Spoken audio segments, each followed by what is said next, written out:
এই শোনো। আবে তোমার শরম নেই? আমি পটি করতেছি, এই জায়গায় কেন এসেছো? আবে শরম তো তোর নেই, খোলা জায়গায় পটি করতেছিস? আমার বাসায় টয়লেট নেই, এই জন্য আমি খোলা জায়গায় পটি করতেছি। চল ঠিক আছে। ওইটা স্যার আমাকে একটা সাহায্য কর। কেমন সাহায্য?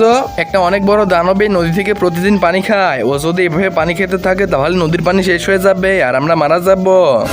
তুমি এমন কিছু করো যেন ও এই নদীর পানি না খায়। হ্যাঁ।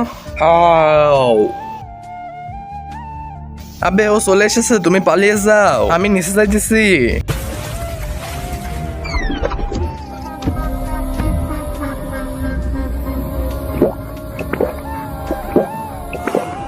হে উপরওয়ালা, এর হাত থেকে আমাদেরকে বাঁচাও।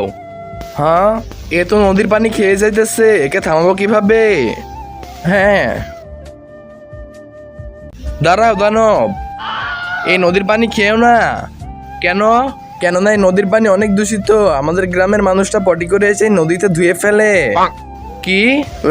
ছি ছি ছি, এতদিন ধরে আমি এই ময়লা পানি খাইতেছিলাম, আর কোনোদিন খাবো না এই পানি।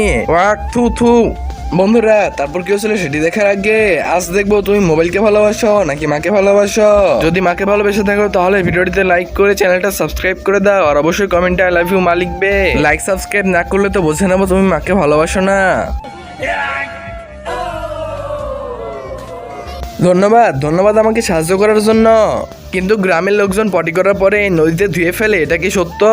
হ্যাঁ, সবাই তো ধয়, আর এখন আমিও ধোবো। আবে দাঁড়া দাঁড়া, আবে দাঁড়া, আমার নদীটা দূষিত করিস না।